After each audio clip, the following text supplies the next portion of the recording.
Whispers of an unstoppable force once echoed across ancient Persia. 10,000 elite warriors, revered as immortals for their unwavering ranks. Yet, even the greatest empires can fall, and the mighty Cyrus the Great met a gruesome end. His severed head plunged into a vessel of blood by the vengeful Queen Tomiris, a chilling testament to her wrath.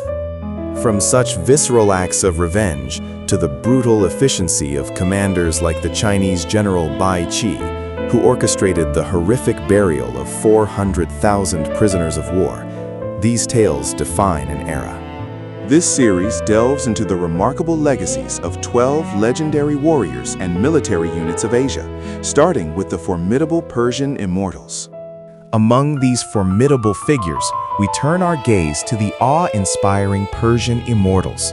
For over 2 centuries, between 550 and 330 BCE, these legendary warriors formed the absolute elite heavy infantry, the very backbone of the mighty Achaemenid Persian Empire.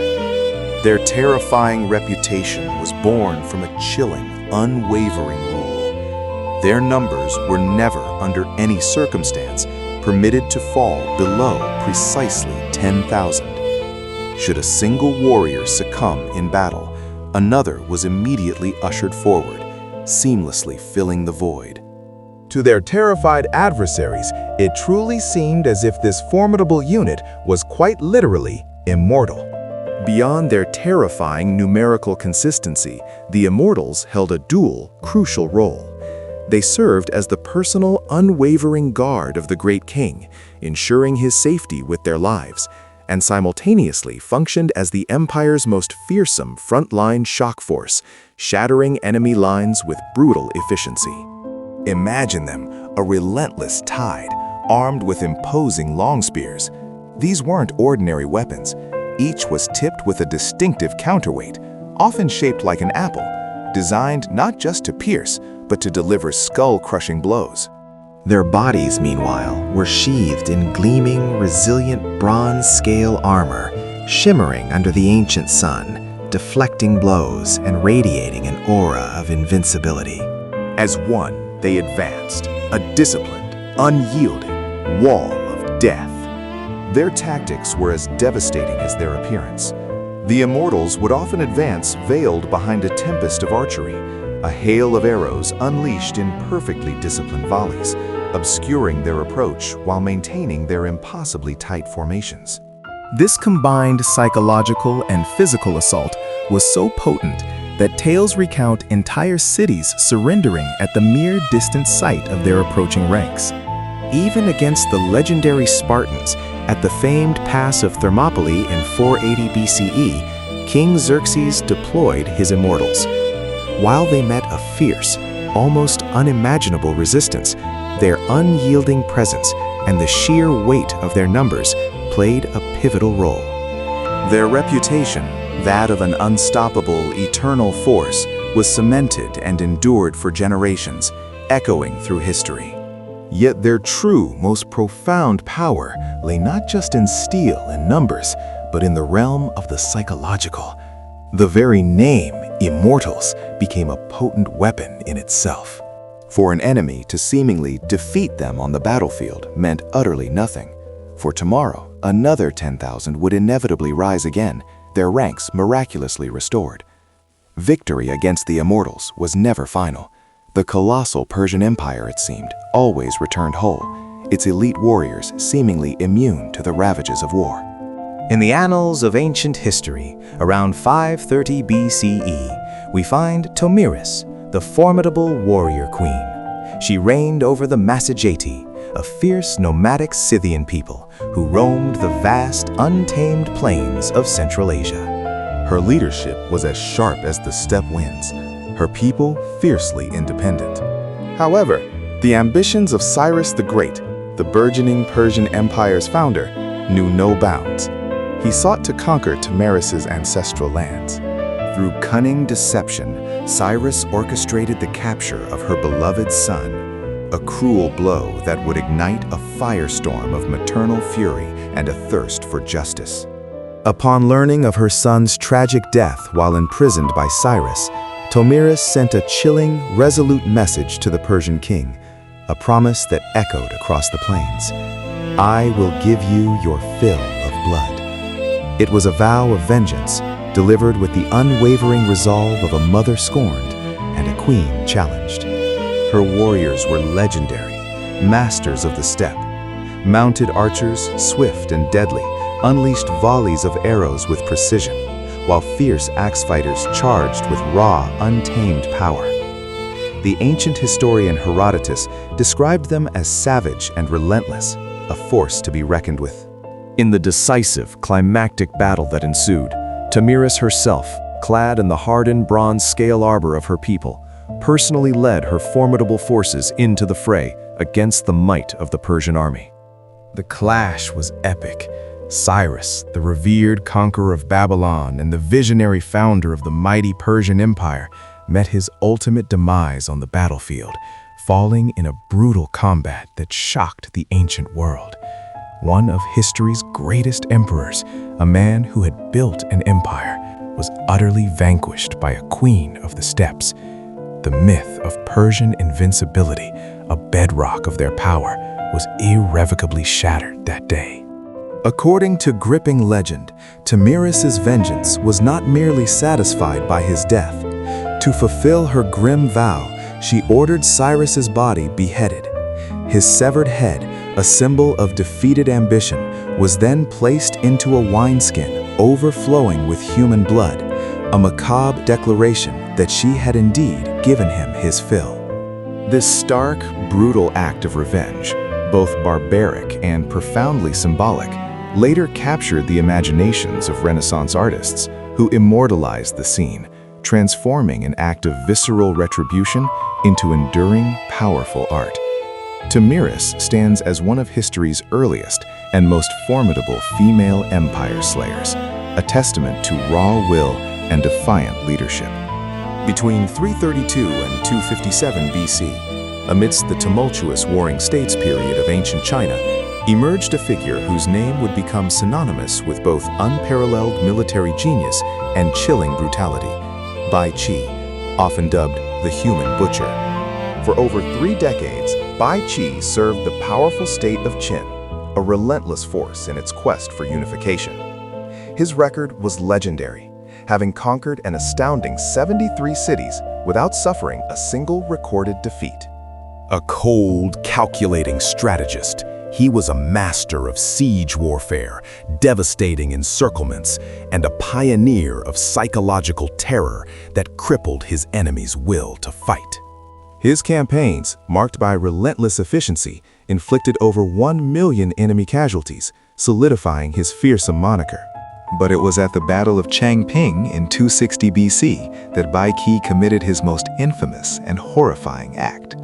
After orchestrating a decisive victory and forcing the surrender of the Zhao army, Bai Qi made a grim decision. He ordered the mass execution of approximately 400,000 unarmed prisoners, burying them alive by his own troops. This was not an act of mindless cruelty, but a brutal strategic calculation. Chen could neither adequately feed nor guard such an immense number of captives, and releasing them only guaranteed they would rise against Qin again. Bai Qi chose absolute terror. From that moment on, surrendering to him meant not just defeat, but certain death. The sheer dread of facing him caused entire states to lose the will to resist. For Bai Qi, victory came at any cost. In 227 BC, during a period of relentless conflict, a figure emerged whose name would forever be etched in history: Jing Ke, the tragic assassin. Sent on a perilous mission by Prince Dan of Yan, his audacious goal was to assassinate Ying Zheng, the ruthless king of Qin, who would later unify China and proclaim himself its first emperor. Jing Ke approached the Qin court, cloaked in an elaborate disguise, presenting himself as a humble envoy bearing gifts. Among these deceptive offerings were the severed head of a traitor, Fan Wuji, meant to appease the king, and a rolled map of Dukong, a territory surrendered by Yan. But hidden within the layers of this innocent-looking scroll, a deadly secret awaited, a meticulously crafted poison dagger. As King Jing, intrigued, unrolled the detailed map, his gaze fixated on the geographic intricacies. Zheng Ke swiftly revealed the glistening blade. With a desperate lunge, he seized the king's silken sleeve, the glint of the dagger reflecting in Ying Zhang's widening eyes. The king, startled, managed to tear free, a desperate struggle ensuing as he scrambled around a grand palace pillar, Jing Ke relentlessly pursuing him through the vast, echoing throne hall. Royal guards, bound by strict protocol, were momentarily unable to intervene, leaving the fate of an empire hanging by a thread. In a final, desperate act, Zheng Ke hurled the poison dagger, but it missed its mark, clanging harmlessly against a bronze pillar. Seizing the opportunity, King Zheng drew his own long sword and struck back, delivering a mortal wound to Jing Ke. For a few agonizing seconds, the destiny of China teetered on the edge of a blade. Had Jing Ke succeeded, the course of history would have been irrevocably altered. No first emperor, no unified Great Wall, no glorious Qin dynasty. His failed, yet supremely courageous attempt transcended mere political intrigue, transforming into a timeless symbol of suicidal bravery and unwavering resolve in Chinese culture. Emerging from the harsh deserts of Arabia, a legend was forged, Khalid ibn al-Walid. Born around 585 CE, this extraordinary figure would rise to become one of history's most formidable commanders. A military genius operating under the banner of the nascent Rashidun Caliphate.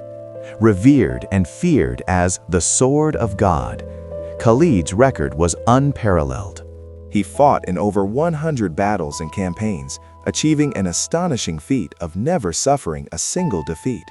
Initially a formidable adversary to Muhammad himself, Khalid later embraced Islam, transforming into its most brilliant and feared general, a master of strategy whose tactical innovations reshaped warfare. His prowess was not just in battle, but in incredible feats of endurance and speed. Khalid led legendary desert marches, once astonishing his enemies by covering an unbelievable 1,500 kilometers across unforgiving terrain in a mere 5 days, appearing as if from thin air to decimate unsuspecting forces. His most decisive triumph came at the epic Battle of Yarmouk in 636 CE, where, against overwhelming odds, he orchestrated the complete annihilation of a vastly larger Byzantine army. This monumental victory irrevocably shattered Roman dominance in Syria and marked a pivotal turning point in history. Khalid's relentless campaigns and brilliant strategies systematically dismantled both Byzantine and Sassanid Persian power, forging the early Islamic Empire. Yet, despite a lifetime steeped in the maelstrom of incessant warfare, a warrior who had faced death countless times on the battlefield, Khalid ibn al-Walid passed away peacefully in his own bed. On his deathbed, a profound melancholy gripped him as he lamented the one honor he felt denied, the glory of martyrdom. I sought death on the battlefield, yet I die like an old camel. An undefeated warrior, the sword of God, was ultimately denied the warrior's death he so fiercely coveted. And so, we turn our gaze to a different kind of warrior, one whose very existence redefined warfare, the Hashashin. From 1090 to 1275 CE, these were no ordinary soldiers, but a secretive Nazari Ismaili sect operating from impregnable mountain fortresses, none more infamous than Alamut.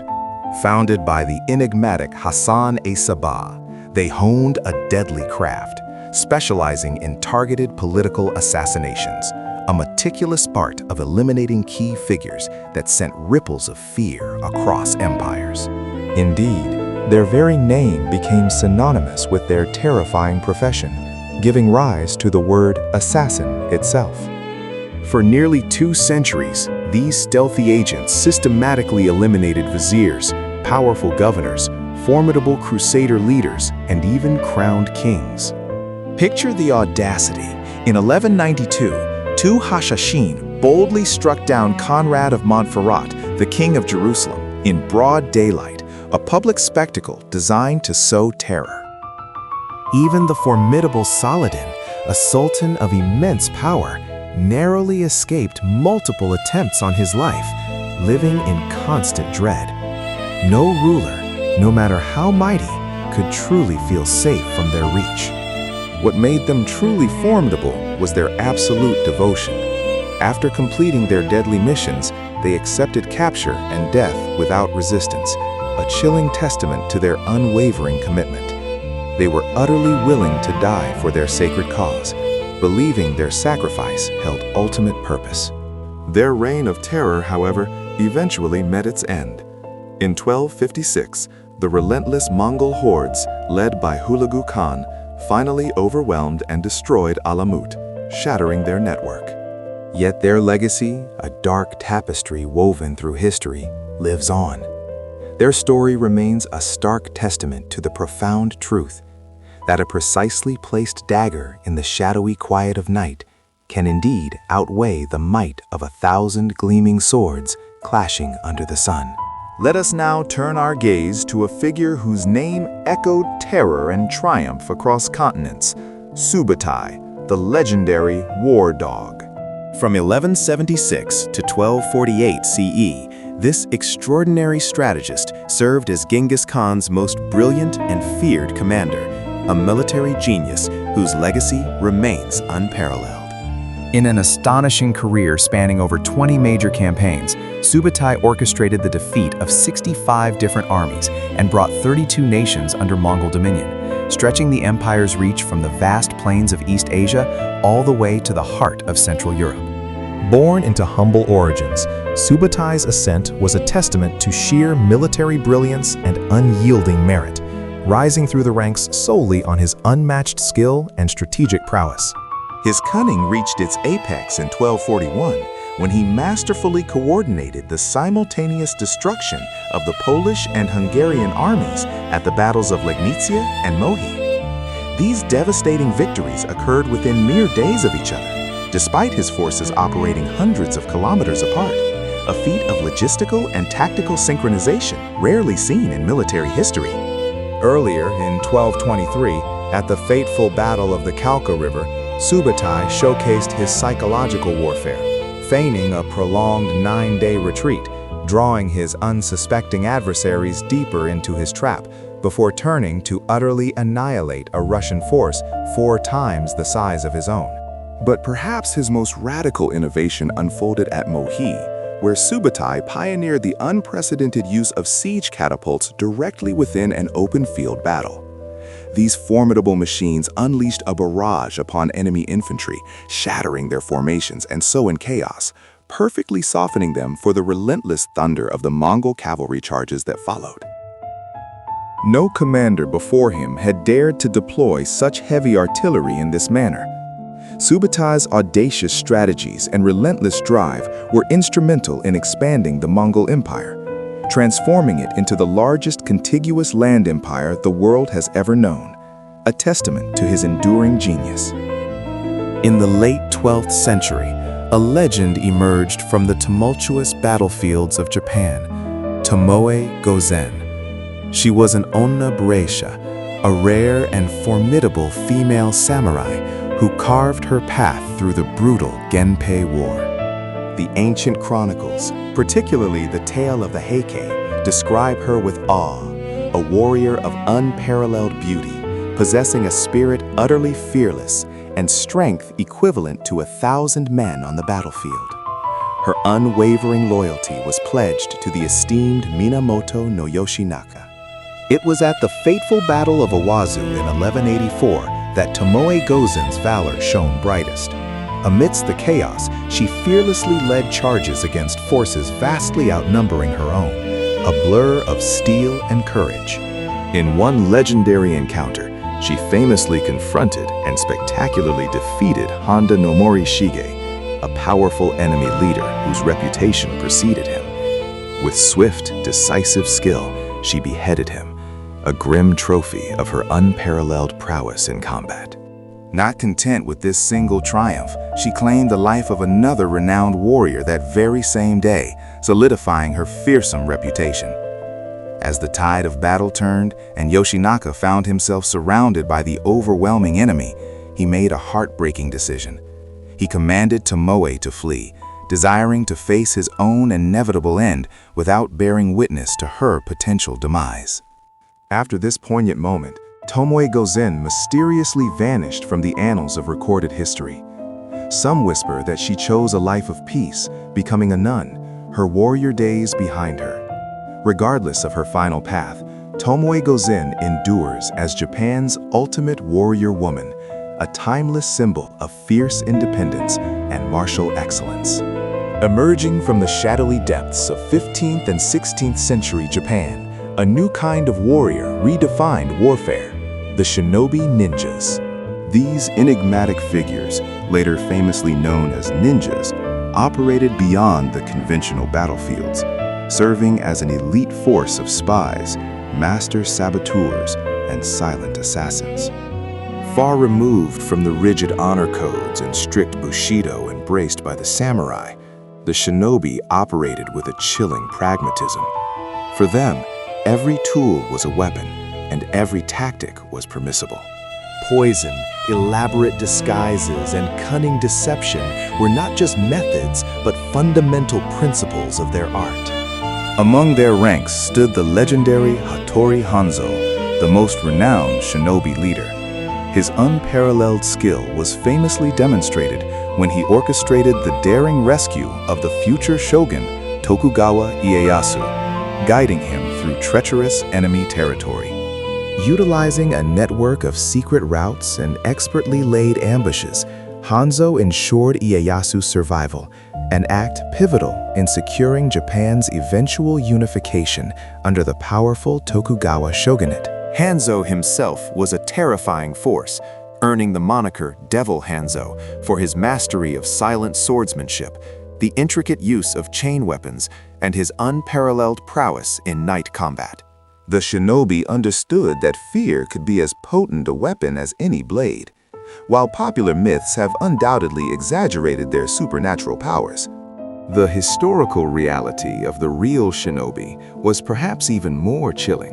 They were terrifyingly effective, supremely skilled human beings, masters of the shadows. From the annals of history emerges the legendary figure of Narasun the Great. Born in the mid-16th century in 1555, this extraordinary prince would ascend to become the revered king of Ayutthaya, the heart of what we now know as modern Thailand. It was under his visionary leadership that Siam would valiantly cast off the oppressive yoke of Burmese domination, forging a path to independence that echoes through centuries. In the fateful year of 1593, with his kingdom once more gravely threatened by a formidable invasion, Naraswan, a true warrior king, made a bold and unprecedented challenge. He called upon the Burmese crown prince, Mingyi Swa, to settle their monumental conflict, not through the slaughter of countless armies, but in single, honorable combat.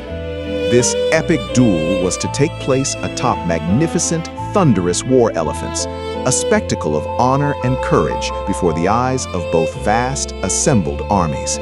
As the sun blazed down, the air crackled with anticipation.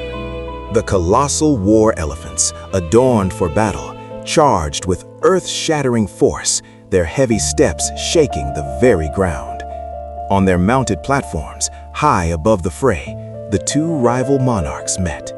Blades of steel flashed, echoing the clash of destinies. In a moment of intense ferocity and unwavering resolve, King Naresuan the Great struck a decisive, powerful blow with his spear, piercing his opponent and felling the Burmese crown prince. With their leader vanquished, the mighty Burmese army faltered, then collapsed in disarray, their morale shattered. Siam's hard-won independence was thus gloriously secured, forever etching Naraswan's name into the pantheon of national heroes. So profound is his legacy that January 18th is still celebrated today as Thai Armed Forces Day, a tribute to this monumental victory. The breathtaking image of two kings locked in a duel of destiny atop majestic war elephants remains one of history's most dramatic and awe-inspiring displays of honor and valor. In the late 12th century, a figure of immense courage and unparalleled skill emerged, Prithviraj Chauhan. This valiant Rajput king, reigning over regions of northern India, was legendary for his mastery of archery, a weapon he wielded with lethal precision. His early triumphs included a decisive victory over Muhammad Ghori in the year 1191, a battle that solidified his reputation as a formidable warrior. However, fortune proved fickle, and just 1 year later, Prithviraj was captured. Tragically, he was subsequently executed, an event that marked a significant turning point, ushering in the commencement of Islamic rule across northern India. Yet it is the legend of his final act that truly captivates. According to the ancient tales, Muhammad Ghori, in a cruel act of subjugation, blinded Prithviraj Chauhan. Despite this horrific torment, Ghori, perhaps out of a perverse respect for his foe, granted the sightless king one last extraordinary demonstration of his legendary skill. Guided by the unwavering voice of his court poet and companion, Chand Bardai, Prithviraj Chauhan performed the impossible. Employing a rare technique known as sound-guided archery, he aimed and fired, sending an arrow soaring true, striking Muhammad Ghori through the very sound of his voice.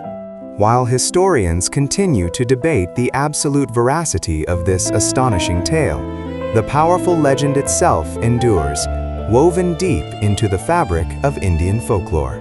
Even in defeat, Prithviraj Chauhan secured a final, glorious triumph, choosing to meet his end on his own terms, an eternal symbol of defiance. The legendary Lapu Lapu emerges, a beacon of defiant leadership. On that fateful day of April 27, 1521, he galvanized his valiant warriors on the shores of Mactan Island, ready to face the formidable Ferdinand Magellan and his technologically superior Spanish fleet. His men, armed with the humble but deadly bamboo spears, sturdy shields, and the iconic gleaming Campulan swords, stood resolute. They had been offered conversion to a new faith and demanded tribute, but their spirit was unyielding. They staunchly refused to bow. The Spanish, confident in their firearms, unleashed a barrage of gunfire. But their advantage was nullified by the treacherous, shallow reefs surrounding Mactan, rendering their heavy ships and cannons ineffective. In the chaotic melee, Magellan himself was struck by a hail of poisoned arrows, their venom seeping into his flesh, weakening the once proud explorer. Surrounded, overwhelmed, and reeling from his injuries, Ferdinand Magellan met his end on the very sands of that pristine beach, slain by the brave warriors of Lapu Lapu. This decisive victory not only brought Magellan's grand expedition to an abrupt and unexpected halt, but also significantly delayed the Spanish colonization of the Philippines for many decades. Lapu Lapu, through his unwavering courage and strategic brilliance, forever etched his name into history, becoming the Philippines' first national hero. His legacy powerfully demonstrates that local resistance, fueled by fierce determination and an unbreakable spirit, can indeed triumph over even the most globally ambitious and technologically advanced empires. Lapu Lapu proved, beyond any doubt, that raw determination can ultimately defeat superior technology. As our journey through the annals of legendary Asian warriors conclude, we sincerely hope you've been captivated by these incredible tales, where figures like Lapu Lapu demonstrated how determination can triumph over overwhelming technological superiority. If you enjoyed discovering the strategies and indomitable spirits we've explored, please take a moment to like this video and subscribe to our channel for more epic historical narratives. But the story of unparalleled combat prowess doesn't end here. Prepare yourselves, for our next chapter delves into the shadowed world of modern elite units, revealing the 12 deadliest special forces across the vast continent of Asia. From daring operations requiring the utmost stealth and precision, often conducted in harsh, distant environments, to intense anti-terrorism efforts and rigorous training that pushes human limits. These are the warriors who redefine capability. Join us next time as we uncover the secrets of these legendary modern-day operatives.